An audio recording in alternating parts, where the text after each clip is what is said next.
With people 16 and older now eligible to get their COVID shots, hope is it will lead us down the path to a healthier and more normal life, not to mention that much desired herd immunity. But there's something that may get in the way. Interest in the vaccine is plummeting with one certain generation. At the start of the pandemic, Gen Z was more eager than any other group to get the vaccine.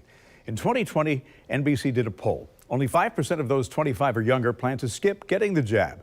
A year later, that number jumped. Today, 26% say thanks, but will skip out on the opportunity. So what changed? Joining me on the morning show is Todd Furniss, a healthcare insider and author of the book, The 60% Solution, Rethinking Healthcare. Good morning. Good morning. How are you today? Great. So what happened? Well, I think that there are a couple of things that are going on. One is I think there are a lot of questions that have been raised about the vaccine. Not that they should have been, but I think they're legitimate questions.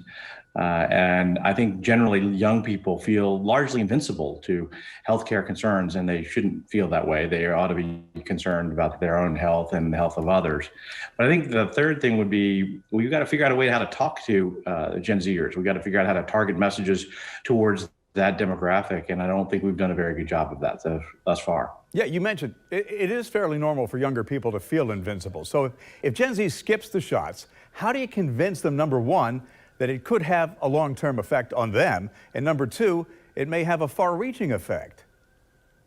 Well, I think there are two questions. First of all, you've got to challenge the premise a little bit in saying that what's going to happen to Gen Zers who don't take the vaccination. First of all, young people tend to have very minimal side effects or symptoms from the disease itself. Second of all, I think that there still remain a lot of questions about the appropriateness of the vaccination for women who are of childbearing years.